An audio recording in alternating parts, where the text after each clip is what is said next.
Imagine that you bought a house. There's a computer in the garage that we can't take with us, but it's a special computer. This computer has been designed by we don't know how, but it has tapped into all the wisdom of the universe. And all you ever have to do when you have a question or a problem or a goal of any kind is go down and sit there at the keyboard and program it in, and then push submit, and all the wisdom of the universe will go to work to answer your question or help you to achieve your goal. And if you had such a computer, would you use it on a regular basis? Would you be down there all the time if you wanted to increase your income, improve your health, change your relationships, repair your business, anything else? Well, you do have it, and that is this superconscious mind that we'll talk about. The difference between superior people and average people is superior people use their superconscious mind more often. Average people use it sporadically. It's almost like car crashes. They occasionally bump into an idea and think, wow, that's an interesting idea, and then go on home and watch television. And the superconscious mind and the superconscious capability is hidden within yourself. And then I'll show you how you can use it. We've spent the entire day now talking about goals and purpose and mission. Now the question is, how do we achieve our goals and purpose and our mission at the highest level possible? And this is the key. So we say the following are the characteristics of your superconscious mind. First of all, it has access to all data stored in your subconscious mind. That means everything that you have ever learned, everything you've read, experienced in your lifetime has been stored away, and when your superconscious mind is functioning, it can go back into this vast treasure trove, library of your mind, and it can pick out information, any piece of information. Sometimes you'll have a piece of information, an idea that will be from something you read or saw in a movie or had in a conversation decades ago. And it will just pop out when you're working with your superconscious mind to solve a problem or achieve a goal. The second thing is it can discriminate between valid and invalid data. Is your superconscious mind can actually bring you data, and it will only bring you valid data. The information it brings will be correct. You may have heard something or learned something that may have not been correct. A date, a time, a place, a fact, a figure. But when your superconscious mind is sorting information, it knows exactly what is correct and what is incorrect, which is why a superconscious solution is always correct, because it's always based on valid data. Now, two, it has access to data outside of your experience. It can tap into the universal mind, and all data that's available in the universe is available to your superconscious when you tune into it. It's very much like tuning into a massive receiving station in the universe. Now, with regard to yourself, the way this works is that sometimes you'll have an idea, and when you're sitting in this room, and I'll be talking about A, and you'll have an idea about B. And it's been proven over and over again that when more than two people come together, a third mind is formed. And the third mind is almost like an ether in this room. And everyone in the room can tap into this ether, just like cloud computing. You can tap into this ether, and you can have access to all the minds of everyone else in this room, which is why you will have an idea that will be completely different from anything that I'm talking about. It's just an idea will shoot into your mind like those little lightning bolts in the cartoons. You go, woo, write it down, write it down. I didn't say anything about it. People came up to me and say, you changed my life in your seminar when you said this thing. And I know I never said that thing. But she heard that thing so loud. There's a line from Emerson that perhaps summarizes this. He said, what you are shouts at me so loudly, I can't hear a word you're saying. When you get a superconscious solution, it will be like an incredible loud voice in the silence. You'll hear nothing, but it will be so loud inside of you that it'll block out anything else that you're thinking about at the time. Number three, everyone has at least 4 ideas per year, any one of which would make them a millionaire. So if your goal is to become a millionaire, remember that the superconscious mind is trying to get you ideas to fulfill whatever it is that you want. It's interesting about the superconscious mind in that it is neutral as well. If you think of negative, angry thoughts, then you'll think of negative, angry ways to live, and you'll have negative, angry experiences as well. Mostly, however, it works when you are clear about something that you want or desire. It'll start to bring you ideas to achieve it. Many times you'll walk in driving along and you'll have an idea for a product or a service or something that you could do that would serve other people, And you say, you know, so why doesn't somebody do that? I mean, why doesn't somebody offer that? And the only difference between you and someone else is someone else took action on it. And then a week or a month or a year later, you'll look around, somebody will come out with that idea and they'll make a fortune. You say, I thought of that a year ago. Remember I told you about that? Why doesn't somebody do that? And they'll say, yes, but somebody else took action. Somebody else took action on it. One of the hardest things of all is to trust your own ideas. People say, well, if I thought of it, it can't be any good. Because after all, it's only me. So there must be something flawed with the idea. But it's astonishing how many people have created wonderful lives with an idea that was completely outside anything they'd ever done before.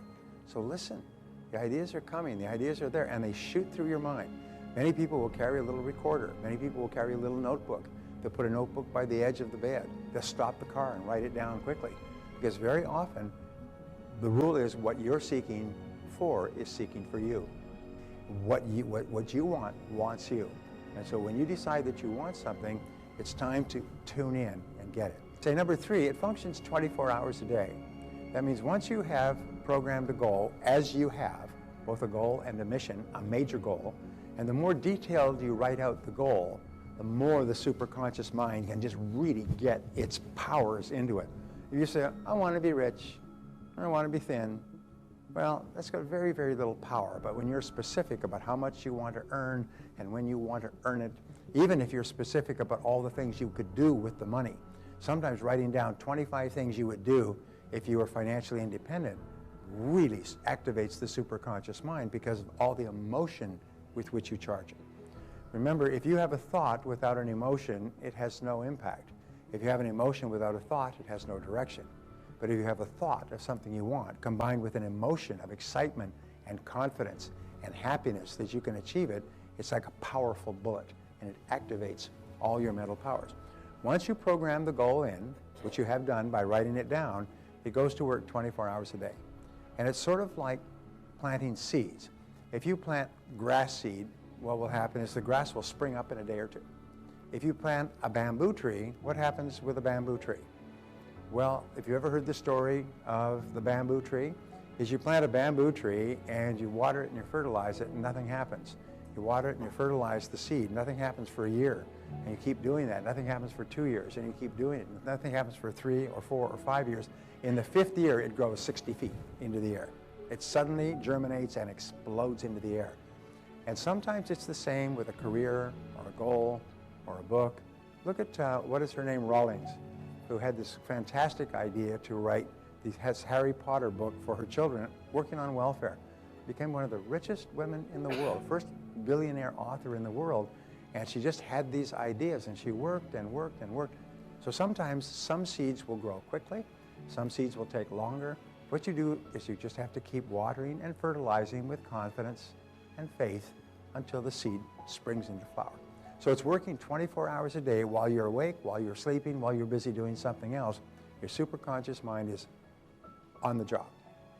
Number 4, it automatically and continuously solves every problem on the way to achieving your goal. It automatically and continuously solves the problem, one problem after another. Now, there's a basic rule that you need to understand is that in order for you to achieve something greater than you've ever achieved before, you have to learn certain lessons. You've got to be schooled, and usually schooled in the school of hard knocks. You have to make mistakes, you have to make temporary failures and have disappointments and setbacks. This is the price you pay. But as I said before, when God wants to send you a gift, he wraps it up in a problem. So what superior people do is they look for the lesson in every problem that they have, and the lesson is often sent to you by your superconscious mind. And so whenever you have a problem, you'll get a solution or an insight to do something and do it. And it'll continually solve every problem progressively. This is all the great inventions, all the great musical concertos were all solved one step at a time, one scientific problem at a time. When you say poor, Thomas Edison did 11,300 experiments before he found the bulb that lit up and stayed lit. A reporter went to Thomas Edison after his 5,000th experiment, and the reporter from the New York Times said, Mr. Edison, why do you waste so much time on this invention? You've failed 5,000 times, according to your own admission. He said, young man, he said, you don't understand the way the world works. He said, I have not failed at all. I have successfully identified 5,000 ways that will not work, which puts me 5,000 ways closer to the way that will work, and I will find that way. Later, Edison explained that when I decide to achieve a goal or to invent something, as far as I'm concerned, all I need to do is remove all the ways that don't work until all that is left is the way that will. And that's how he approached every invention. He became the most prolific inventor in history. And all of his ideas came from the superconscious mind, which we'll talk about in a couple of seconds. Okay, number 5, it's capable of goal-oriented motivation. Now this is very important to understand. The superconscious mind cannot work without a goal. It's just like an exocet missile, a heat-seeking missile, has got to be targeted on something. And so when you set a goal, as you have in the previous session, now the superconscious mind can really grab onto that goal and go to work for it. Here's the point is, as we said before, when you set off a missile, it's already targeted on a target. When you set off your own exocet missile, it will find the target wherever it happens to be, anywhere in the world and under any circumstances. You can just set it off, and it has the ability to seek out the goal that you're looking for. And that's why it often brings it to you in the most remarkable ways. So you have to stay really, really wide open. So start to be sensitive to it, almost like a kid at Christmas. So it releases ideas and energy for goal attainment. As a matter of fact, it is a source of what is called free energy.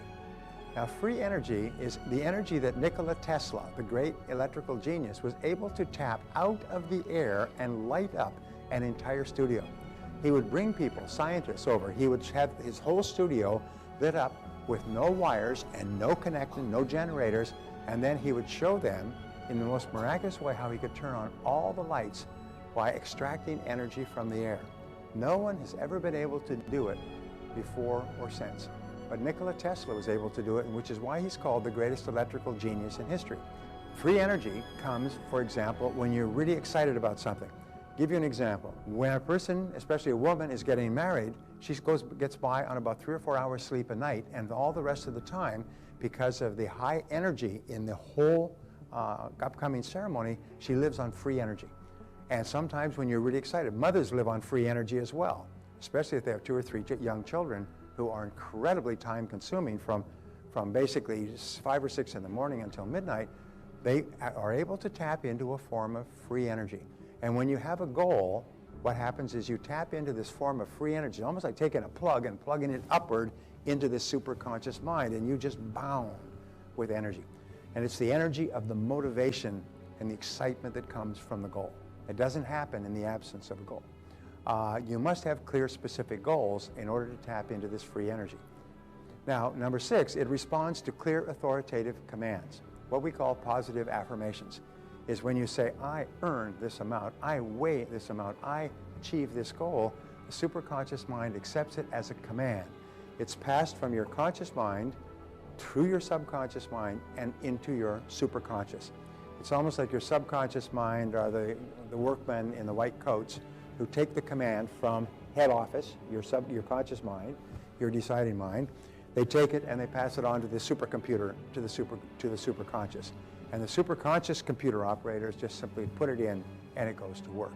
But it needs clear, authoritative commands. The most amazing thing that you've found throughout your life is that when you make a decision, that wonderful quote that Cam quotes, when you make a decision, nature moves too. All manner of things begin to happen that would not have happened in the absence of the decision.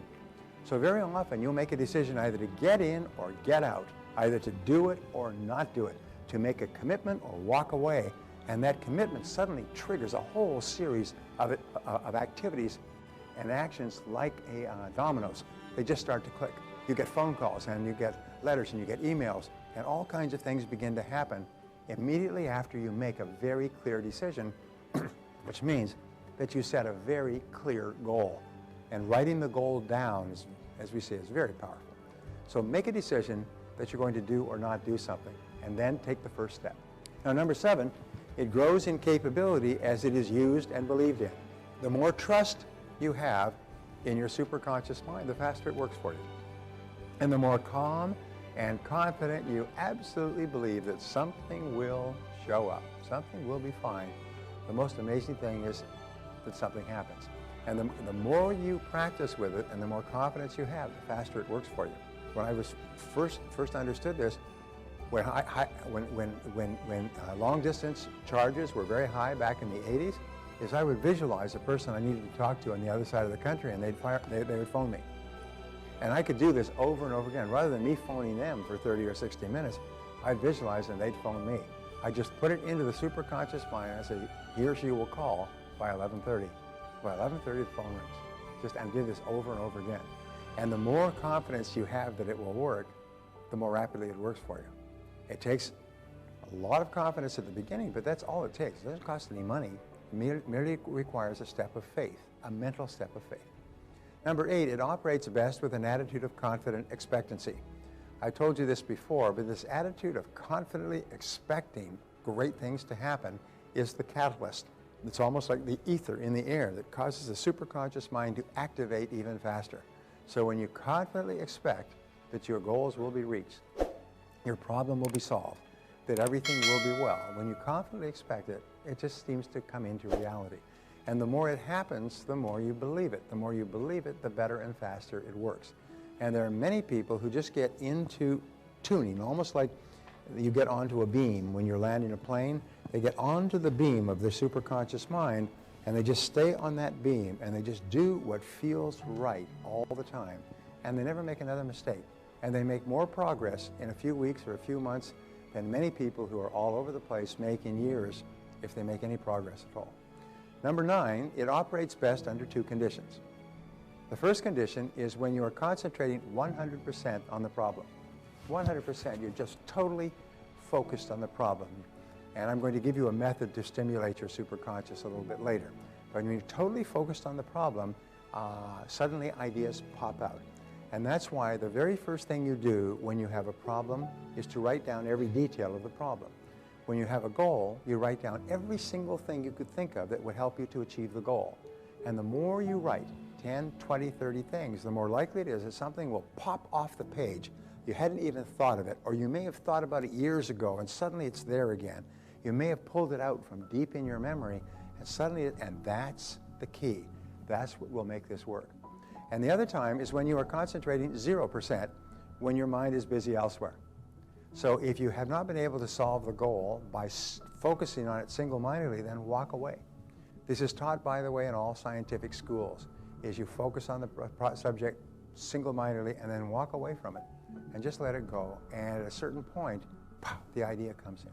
Go take a vacation, go for a sleep, take a nap, go for a walk, take the weekend off, get completely rested. It's called cerebration. That's the word, not celebration, but cerebration is where you let all the details kind of stew in your mind and bang up against each other until they knock off the spark of the right answer. So cerebration. Number 10, it brings you exactly the solution you require at exactly the right time. I remember I was flying back from Vancouver to Edmonton. I was going into a very, very highly charged business meeting on a very, very difficult subject, and I was just in a state of complete agitation. And then what I did is I did the quick affirmation technique. I relaxed completely, visualized that this meeting goes exactly well, exactly perfectly. And as I walked in the door of the meeting, they're both waiting for me like lions waiting for fresh meat. As I walked in the door, the answer came full-blown in my mind. And I just simply expressed the answer, and it solved the problem completely. I still remember after that, I could not believe it. So therefore, when you're working for a solution too, very often the solution will come at exactly the right moment for you, but it is time dated. You must act immediately. Let us say that you think of a goal, and the first thing that pops into your mind is phone so-and-so and ask him or her about this. And so when you get that, do it immediately. Sometimes you'll pick up the phone and call immediately, and they say, I'm glad you called. I was just leaving for the airport. I'm going to be in Europe for a month, and out of contact. And if you had called them an hour later, they'd have already been gone, and you wouldn't have been able to get through to them. Today, of course, you can with cell phones. You can get through to anybody. But the point is, when you get the idea, move quickly, because it's time dated. And sometimes it's dated only for a few minutes, all right? Now, number 11, it will bring you the experiences you need to be successful. we learn 10 times more from a failure experience than from a success experience. So here is a lesson. If you are going through or you have been through a failure experience, let's say a temporary failure experience, take a piece of paper and write at the top of the page, what have I learned from this experience? Or what lessons have I learned from this experience? Whether it's business or personal or relationships or selling or anything else, and then write down everything you learned. And you'll be astonished at how much you have learned that if you don't write it down, you won't remember and you'll have a tendency to repeat. But what happens is when you write down everything you've learned from your negative experience, you program that in and you'll be astonished at how many lessons you can get from one setback. So it'll bring you the experiences. So when you get a setback or a difficulty, you say, aha, this has been sent to me to help me achieve my biggest goal. I wonder what the lesson is that I meant to learn in this experience. And my promise to you is if you look into every experience for a lesson, you'll always find at least one. And sometimes the lesson you'll find will be priceless and it will change your life forever. But you don't find it if you're not looking for it. So you've got to look for it. Don't turn on the TV and have a drink and say, whoa, life's a bitch, and then you die. You know, what you do is you say, hey, now that I'm tuned into the superconscious mind, this superconscious mind is working 24 hours a day to bring me to my goals and bring my goals to me. And therefore, if I've had a setback or a difficulty, it's part of the plan. All right, a good technique to use is the end of the movie technique. Well, you play the end of the movie technique. The way you use it is you create a mental picture of yourself as successful as you want to be. Living in a beautiful home, money in the bank, perfectly healthy, wonderful family, doing work that you enjoy. You play the end of your movie is where you are going to end up. At the end of this goal-setting process, that's where you will be. And you just play that, and no matter what happens, the drama and the setbacks and the reversals and the difficulties and everything, from then on, hey, just relax. Hey, it's all part of the movie. I know how the movie ends. I wrote the movie, and I wrote the ending, and the ending is I have everything that I want to make me happy.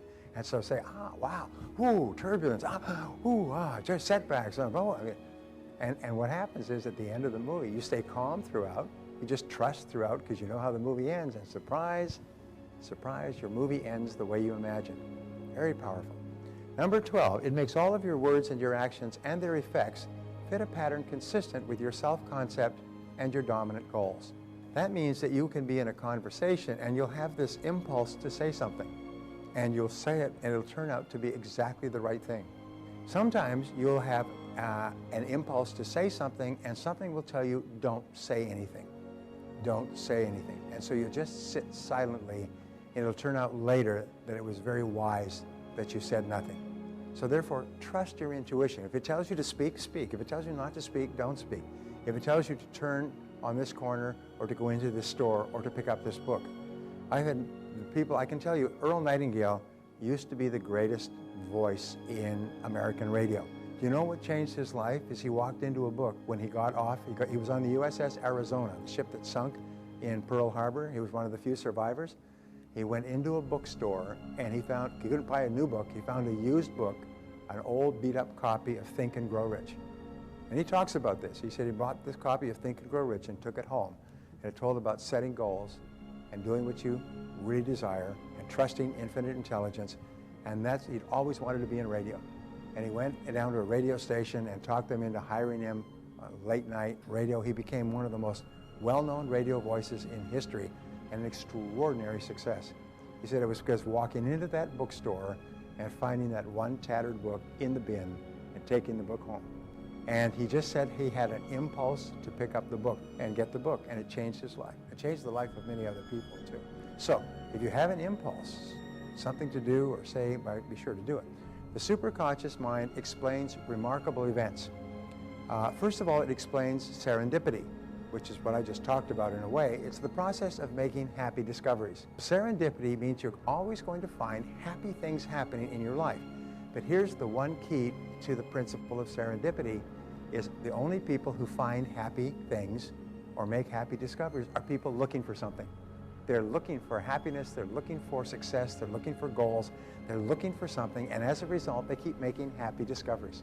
So this attitude, you know, you get stuck, you go to a restaurant and the restaurant says, we've lost your reservation, you can't get in.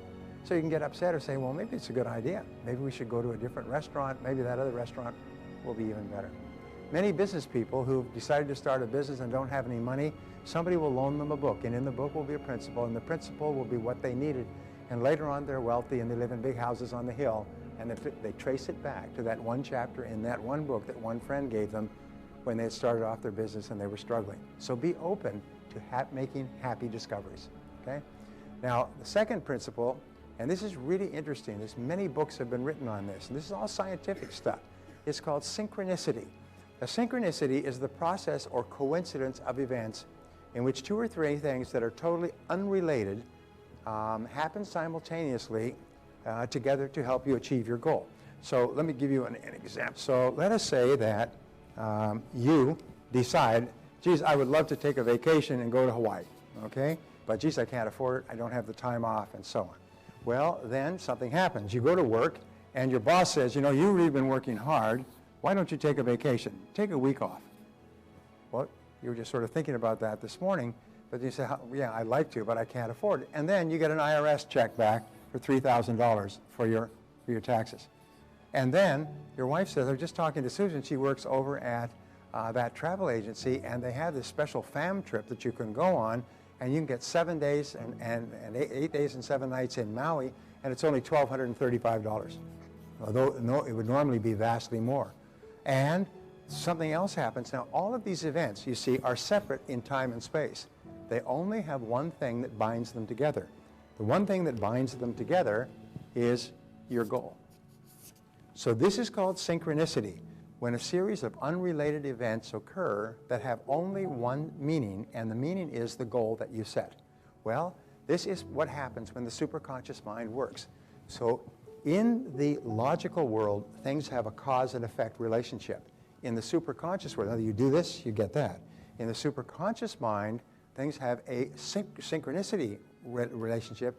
It's completely unrelated events happen, sometimes on the other side of the world, that cause you to be successful.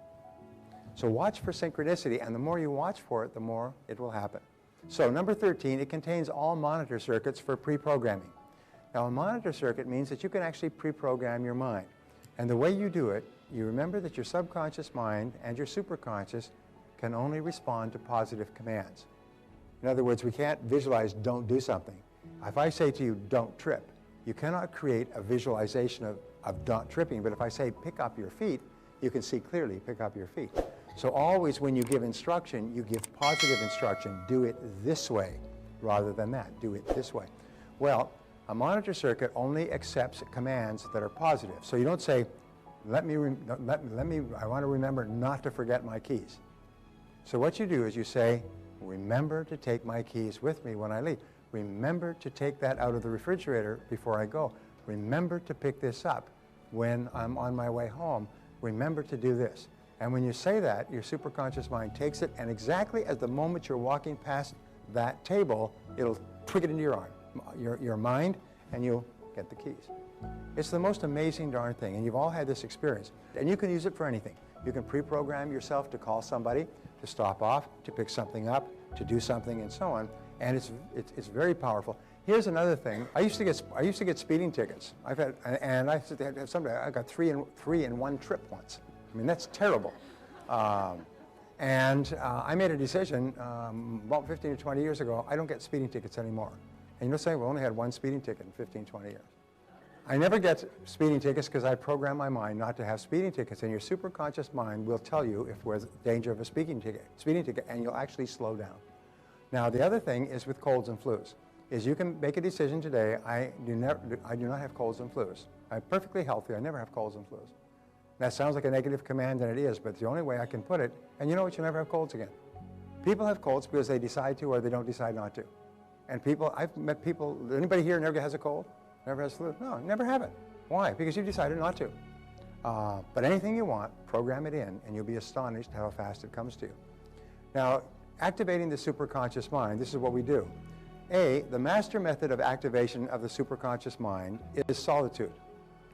Most people have never spent an hour in solitude in their entire lives. The very thought of doing it makes them very uncomfortable. And yet solitude throughout the ages is the most powerful way to tune directly into this massive mind and literally mainline ideas and information from the superconscious. And the way that you do it is, first of all, you go into the silence for 30 to 60 minutes. It's called going into the silence. Now, that means you don't have radio or television or coffee or cigarettes or newspapers or, in my case, not even classical music. You just go and sit somewhere perfectly silently for 30 to 60 minutes. Now, the first 25 to 26 minutes of this exercise will be excruciatingly painful. You will twist and turn. You'll want to get up and go something and adjust a picture frame and make a phone call. It's almost like you've got ants inside you because it's so hard to sit absolutely perfectly still, relaxed for 30 minutes. So when you're sitting there for 25 to 30 minutes, about that point, you'll start to go calm, and all the energy, all the fidgetiness will disappear, and you'll just go calm. And after the 30-minute point, what will happen is ideas will start to flow like a river. Just start to flow through your mind. And this is non-directed. In other words, you don't think of this or think of that problem or think of that goal. And after you just focus on your breathing, just relax, look out into the horizon, look at the picture on the wall or a flower. Some people look at a candle, but just look at it, keep your eyes open. This is not meditation. Just sit there quietly, and at a certain point, ideas will start to come. And almost like a boat in a gentle pond, the idea that you need to solve your biggest problem or to achieve your most important goal, like a little boat, just dock in your mind, and there it will be crystal clear. And it's the most amazing darn thing. If you've never done it before, the first time you do it, you'll get a result. You'll get an insight, an idea, a solution to a problem, an idea to solve a goal. The first time you do it, it'll be absolutely marvelous. And the next time you do it, you'll get it again. And every time you sit quietly in solitude for 30 to 60 minutes, you'll get ideas that may save you years of hard work. Now, Thomas Edison had an accident when he was young that he was running to get onto a train. He was selling stuff on a train when he was about a 10-year-old, and the train conductor reached over and grabbed him. He was running behind. He couldn't get on the train. He was carrying his stuff. The train conductor reached over and grabbed him by the ears and pulled him onto the train by the ears.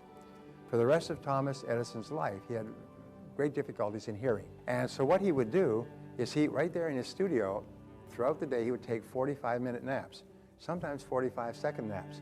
Whenever he was working on an invention, which he worked on for decades, worked on, as we say, hundreds for decades, whenever he reached a stumping point, he'd just go into a state, close his eyes, because he couldn't hear anything, close his eyes and just breathe deeply and relax for a few seconds or a few minutes, and then come out, and he'd have the idea. And he came up with idea after idea after idea by doing this. Whenever you calm your mind and let your mind go completely calm, what happens is the superconscious mind functions. It's almost like an electrical storm goes off and lightning begins to fly. All great classical music, all great inventions, all great insights come from the superconscious mind. All the great classical composers who wrote the most beautiful music in history tuned into the superconscious mind, and it poured through them onto paper. Earl Nightingale once said, people who start to listen to their intuition, if you do, you'll never make another mistake. You'll never make another mistake if you listen to that inner voice, because the inner voice will always be true and will always be correct. So we say activating the superconscious mind, another way, is to define the problem or goal clearly. Gather information, talk to other people, do as much research as possible. Don't try to figure it out yourself. Concentrate single-mindedly on the problem. Don't try to do a whole bunch of other things. Just keep focusing on this one problem, this one goal, this one obstacle, and then release it and get your mind busy elsewhere. If after you've done all these things, gathered all the information, you cannot think of a thing to do, just turn your mind somewhere else and let your superconscious mind work day and night. At a certain point, the answer will just pop up. So there are three sources of a superconscious solution. The first is intuition. It comes from within. And as we say, the still small voice is sometimes so loud that it drowns out everything. You hear that answer and you go, wow, geez, this is it. And you get up and you're excited. Second of all, you'll get it from chance encounters with information and with strangers. Chance encounters. In other words, you'll just come across something at random in a newspaper or a magazine that's a piece of information that's priceless. It's the last piece in the jigsaw puzzle. It puts it all together. Or you'll meet a stranger And in conversation, it'll turn out that this person had a similar experience, and this is what they learned, and be sure of this. And you say, oh my God, that piece of information was absolutely priceless. So be alert to it. Once you have a goal, your intuition, your superconscious mind will be trying to get the answer to you. Like a person rushing through the crowd shouting at you as you're getting away, this superconscious mind is trying to get the answer to you. Hey, I've got the answer. Listen, stop and listen. And three is unexpected events, successes and failures. In other words, you tried something and it had an explosive success. And you say, oh my Lord, what is going on here? And you find out that you've hit the right product or the right service at the right time and so on. Or something that you've done for a long time failed completely. And natural tendency is for people to say, wow, that was a lucky success, or oh, damn that failure. But what successful people do is they look into it. Why was that so successful? Or why did it fail? Be alert to unexpected successes and unexpected failures, because often they will contain the germ or an idea that will change your life. So how can you tell a superconscious solution? Number one, when the answer comes, it will be 100% complete, and it will be simple. It'll be so simple that you think, why didn't I think of that before? That is so simple. It's so obvious. It's easy to implement. It will be within your resources. You won't have to get anybody else's permission or help. It's something that you can do, and you hit yourself like this. How could I not have thought of that? It will be a blinding flash of the obvious. It'll be so obvious that you'll just be surprised you hadn't thought of it. And three, it will be accompanied by a burst of energy and joy. The energy that you need to implement the solution will come with the solution. It's almost like the charge that you need to get up. Sometimes you'll have a superconscious solution in the middle of the night, and you'll wake up with this incredible idea, and you'll be able to sit down and start writing it down, and all the energy you need to write it down. And people have done this and written it several pages, and at the end of it, they're exhausted. All the energy is gone. They go back to bed and sleep like a dead person, wake up in the morning and find the notes. This happened with some of the greatest scientists. They found the notes that had written overnight, and the notes contained scientific insights that had never been known to man before. So, the law of superconscious activity says that any thought, plan, goal, or idea held continuously in the conscious mind must be brought into reality by the superconscious. This is one of the greatest, and perhaps the greatest of all laws, and it's the summary law of everything we've talked about up to now. And the more you use it, the more you believe it, the more it will work for you. The more you absolutely trust in it, and pretty soon you'll get onto this beam where you're getting the answers and the intuitive answers and the answers from the outside for everything that you need in life. The superconscious mind explains the law of attraction. How is it that you attract into your life exactly the right people and circumstances at the right time? It's because you have an absolutely crystal clear goal, and you confidently expect it to be realized in exactly the right way at exactly the right time. Always be open to the likelihood that your goal will be achieved in a way completely different from what you had expected. Something completely unusual will happen, and you'll achieve your goal in a way that you never thought of before. When you're completely positive about yourself and your future, and you have very clear written goals, plans, and priorities, you tap into the greatest power in the universe. And what you can accomplish in the next weeks and months and years will stagger, completely amaze you.